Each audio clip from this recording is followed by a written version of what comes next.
Ever get tired of answering the same question over and over again?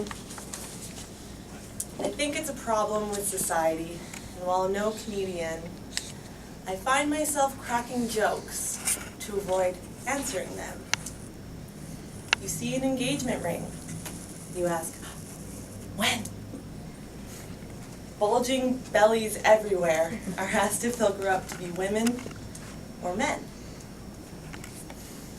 But the question I have always dreaded, to which my answer always changes, invariably comes up in almost all of my exchanges, and if I could take the world and make some rearranges, I would eliminate this question to the benefit of everyone it shortchanges. No matter who they are, family or stranger, when they inquire about my degree, I know what's coming. I know what they will ask. No matter whether I say chemistry or classics, what are you going to do with that? I'm sure that it's well-meaning, a natural follow-up, yet because of this question, I was almost swallowed up. By depression and despair, my life was a hollow cup. So I would invent an answer and hope that it was enough. In my first year, it was easy. I'll be a pharmacist, I said. People really liked this answer, and they'd show approval by nodding their head. They would smile and say things like, wow, you have a bright future ahead. Yet if I had stayed in that program, I would probably be dead. Maybe not gone from the world, but dead on the inside. Standing behind a counter, making 80 grand a year, while pharmacist Jekyll turned into Mrs. Hyde. So I left Easy Street behind with nothing more than an, oh well, I tried.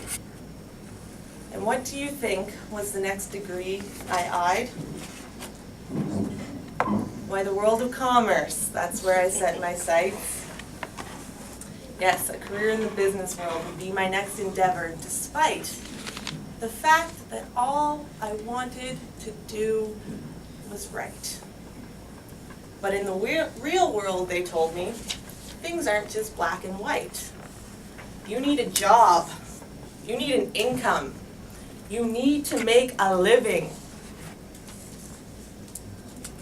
Class after class, I sat there, listening to everything I was taught. All across the board, one message came up a lot. If you're not making money, then your hopes and dreams are shot.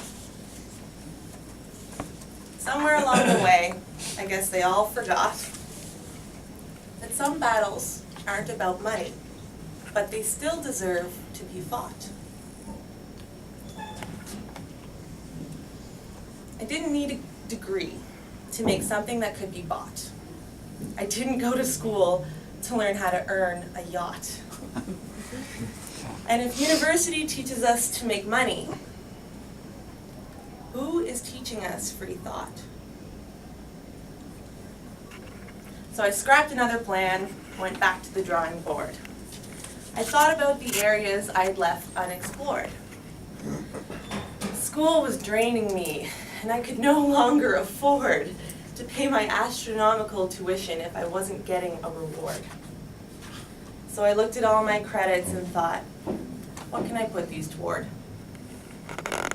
Biology would be the quickest, then I'd have a degree.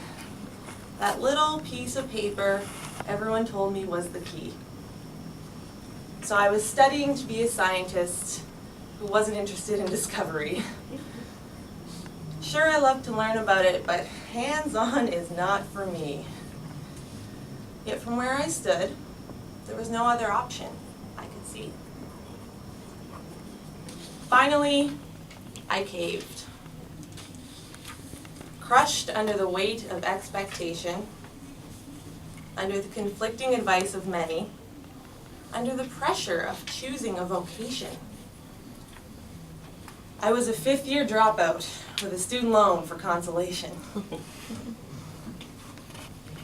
I swore off the education system and stewed in my own frustration. I'd been trying to find myself by filling out program applications. I'd been choosing my future based on its compensation. All so that I could answer a question with somebody else's idea of a good explanation. Once I freed myself from the cage of needing to follow a set plan, I dissipated my rage and finally began to understand. To select your program by its wage is to fly in an aircraft that's unmanned. So in 2 years, when I cross that stage, it will be an arts degree in my hand.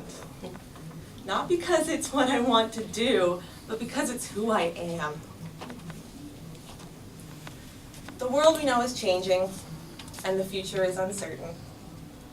But we can all do something to lessen the burden of those who are struggling to find their way and thinking of calling it curtains.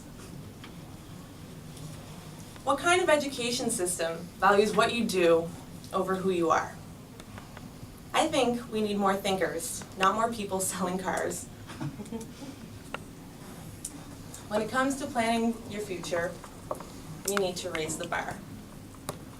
Instead of teaching kids to worry about filling up their cash jar, let's show the next generation how to keep their eyes on the stars.